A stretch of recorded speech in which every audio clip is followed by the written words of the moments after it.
Lo que tratamos en esta ocasión va a ser el programa sobre el niño con crisis epilépticas, el niño o el adolescente con crisis epilépticas. ¿Qué personas tienen este problema? Pues es bastante frecuente.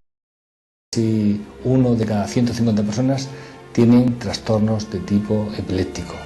¿Y qué es una crisis epiléptica? ¿Qué es una epilepsia? Pues es un trastorno que se caracteriza por crisis epilépticas. Entonces tendremos que definir qué es una crisis epiléptica, ¿no? Pues una crisis epiléptica es una manifestación clínica, o sea, lo que vemos que hace el paciente cuando tiene descargas de la actividad eléctrica cerebral de forma descontrolada.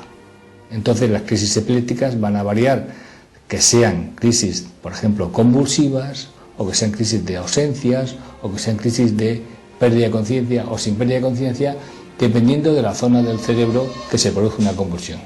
Con lo cual, por ejemplo, una persona que tiene una descarga eléctrica de la parte motórica del brazo izquierdo, pues va a hacer una convulsión de ese lado izquierdo y a lo mejor no tiene una pérdida de conciencia. Pero son descargas que aparecen en la zona más profunda del cerebro, uno pierde la conciencia. A lo mejor son crisis de ausencia, son gente que se queda como ausente, como oído, unos pocos instantes nada más, y a lo mejor son niños que no van bien en el colegio porque están ausentes, entre comillas. Todos a veces nos quedamos ausentes ante una clase, pero en fin, son de estos niños que siguen el ritmo de clase porque el niño desconecta sin saber y sin querer, pues, un momento durante la clase, ¿no? Entonces las crisis son de muchas características diferentes, no son, ya digo, no son todas las convulsiones tónico-clónicas que se ven como que dicen las películas. Hay unas crisis muy severas que dan en los niños lactantes, que son los espasmos, que son una especie como de saltos que hacen así, que son los espasmos en flexión, que se denomina eso el síndrome de West, que son una urgencia porque hay que diagnosticarlos y tratarlos.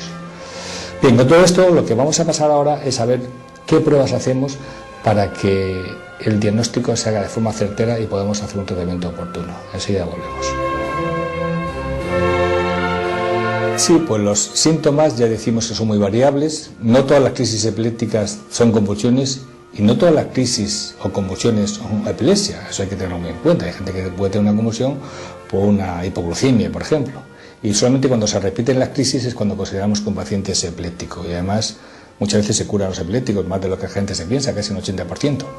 ¿Pero qué pruebas se hacen? Pues se hace sobre todo un estudio electroencefalográfico. Eso es una actividad eléctrica cerebral que tenemos todos en el cerebro, que se recoge mediante unos electrodos que se colocan por fuera de la cabeza. No duele, no pasa nada, no se pueden hacer muchas veces ese estudio, pero no es como unas radiografías que no son peligrosas para las personas, y recogemos la actividad eléctrica cerebral, que son unas ondas que se van produciendo según las descargas normales que tenemos en las neuronas, se vamos registrando. Estas pacientes tienen entonces unas descargas más elevadas, se ven como unas puntas, unas ondas de alto voltaje, y eso se registra en el estudio electroencefalográfico, que supongo que podrán ver algún encarte de algunas pruebas que hemos hecho aquí en el IMANET, donde hacemos los registros de electroencefalografía, donde hacen activaciones de hiperventilación forzada.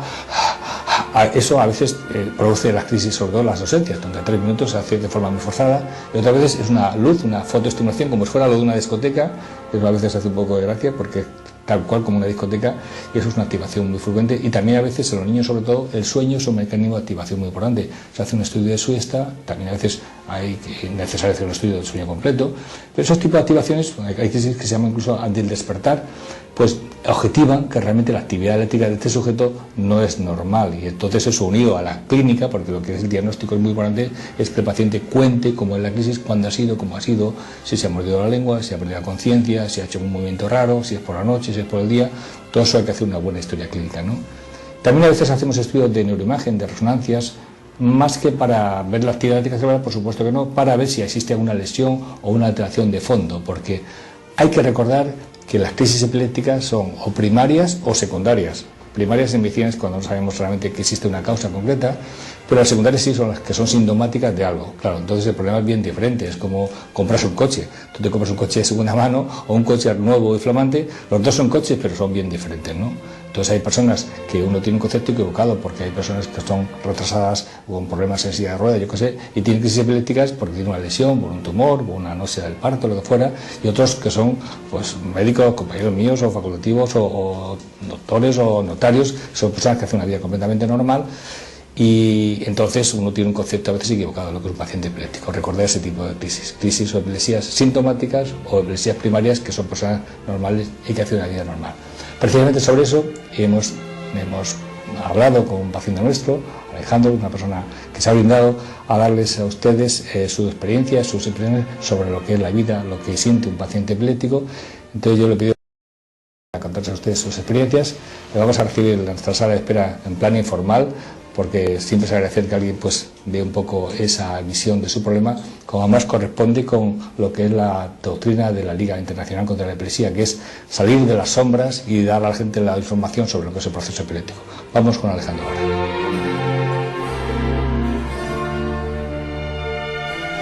Bueno, estamos con Alejandro, es un chico de 25 años que desde hace 8 años o 9 tuvo crisis epilépticas. Hace 2 años que lo vemos y finalmente conseguimos pues que se controlase mejor su crisis. Es fisioterapeuta, gracias por estar con nosotros. Bueno, desde que estás, esta última medicación lírica que te damos, la verdad es que estás teóricamente mejor. ¿Tú te encuentras mejor ahora? ¿Cómo estás? Sí, yo me encuentro mucho mejor después de por fin conseguir encontrar el medicamento justo, que es lo que muchos a veces necesitamos. Sí. Encontrar el medicamento exacto para que las crisis desaparezcan y estés bien, claro. Esté bien, claro. ¿Tú desde cuándo tienes sensación de que tienes crisis de tipo? ¿Cómo es tu percepción? Mi percepción es que son cosas que los epilépticos tienen, que cada uno es distinto.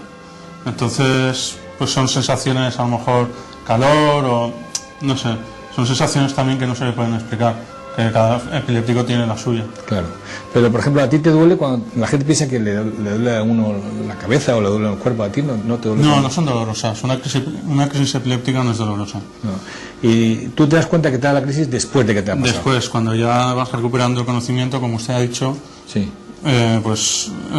Eres consciente y la gente te dice que acabas de tener una crisis epiléptica. Ya. Pero a veces no pierde la conciencia también, a veces te das cuenta que te está dando una sensación rara. Sí, sensaciones, espasmos alguna vez, repetitivos, pero que no declinan en una pérdida de conocimiento, pero... Ya. Pero cuando estás bien controlado, tú puedes hacer una vida normal, ¿no? O sea, exacto. ¿Tienes alguna limitación con tus amigos o cuando sales por ahí, yo qué sé? Bueno, lo que es el beber alcohol, que por lo menos... Eso que me llevo, que es incluso mejor para no beber alcohol, y a lo mejor algunos tenemos los horarios de sueño, pero bueno, que en realidad deportes de riesgo a lo mejor, pero en realidad pues una vida totalmente normal. La verdad es que lo cuenta fenomenal, Alejandro. Tenemos un folleto que hicimos nosotros, que hizo la Consellería, que lo editó oportunamente. Fuimos nosotros, no figura, pero lo puede incluso pedir en Consellería, pues está todavía la edición en Inbanet, tenemos todavía algunos que podemos dar a la gente. Es un folleto muy interesante que explica un poco y desmitificar y desgravar negativamente el paciente epiléptico. La verdad es que bueno, estamos muy contentos de que tú vengas a manifestarnos que todo puede ser una vida totalmente normal. Los pacientes, ¿qué te dicen? O tus médicos, tus amigos, ¿qué te dicen? ¿O ya no te dicen nada por tu crisis epiléptica? Pues en principio, como es un poco aparatoso, siempre sí que te preguntan por ello, pero luego ya cuando vas controlándote ya, al final incluso se olvidan del tema. Sí. Una vez saben lo que te ocurre, pero no le restan importancia, no eres alguien especial ni raro. Ya. ¿Y tú te encuentras, cuando ahora estás bien controlado, bien, mejor que antes? Sí, ahora gracias al equipo del doctor Mulas. Bueno, eso no estaba previsto, Alejandro. Pero bien, muchas gracias. La verdad es que estamos muy contentos con que haya venido aquí nosotros, con que ustedes tengan información sobre lo que es paciente epiléptico. Y ahora vamos a pasar un poco al tratamiento. ¿Cómo tratamos y cómo conseguimos que el paciente epiléptico esté bien, como está Alejandro? Ahora vamos para allá. Gracias, Alejandro. Encantado.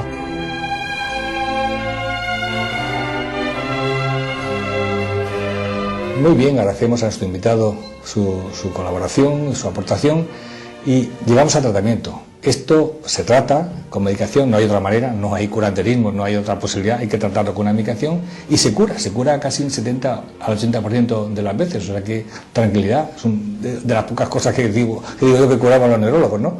Y la realidad es que las pacientes van muy bien cuando se tratan, hay 8 o 10 medicamentos, nada más, no hay muchos más, pero a veces con esos medicamentos, con 1 o 2, a veces 3, pero lo ideal es que sea 1 solamente, el paciente se normaliza, hace una vida completamente normal. Usamos medicamentos que se llaman medicamentos que actúan bloqueando esa actividad eléctrica normal que produce las crisis epilépticas, ¿no? Hay estos 8 o 10 medicamentos, algunos novedosos, Concretamente el que controló muy bien a Alejandro es la gabapentina, el Lírica, es un medicamento nuevo y la verdad es que está muy contento y todos con él, con este producto. Y a veces hay que usar, ya digo, 2. Pero sobre todo a usted le explico a lo mejor qué pasa cuando pasa un paciente epiléptico tiene una crisis. ¿Qué hacemos? Todo el mundo se pone nervioso, la sensación de muerte, que va a pasar algo grave, es inminente.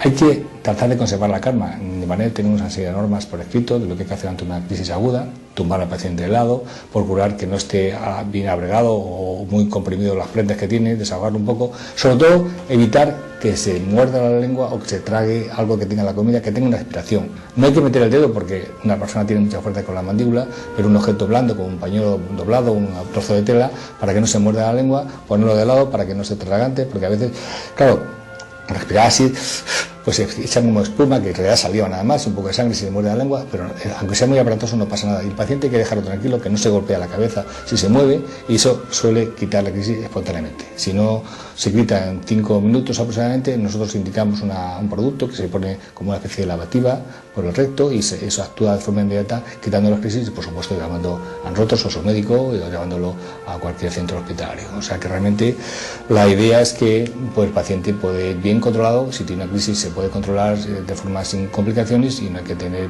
miedo ni precaución de que el paciente se va a morir, porque nadie generalmente se muere a no ser que te dé pues eso en una piscina o que no estés con nadie. El paciente puede hacer una vida normal. Ya hemos visto cómo Alejandro hace una vida normal. Claro, hay unas limitaciones que a veces son lógicas en relación con que una persona tenga muchas crisis epilépticas. Y a veces hay limitaciones pues, en niños con problemas del aprendizaje también, por ejemplo, que están tomando varios medicamentos. Ese tema, por cierto, lo vamos a hablar en el próximo curso internacional que hacemos todos los años en Valencia, lo realizamos desde el INVANET, que son cursos internacionales de neuropsicología y neuropediatría. Y tratamos temas del trastorno por déficit de atención, trastornos del lenguaje, trastornos del aprendizaje, trastornos autistas, y uno de ellos este año va a ser el dificultades del aprendizaje.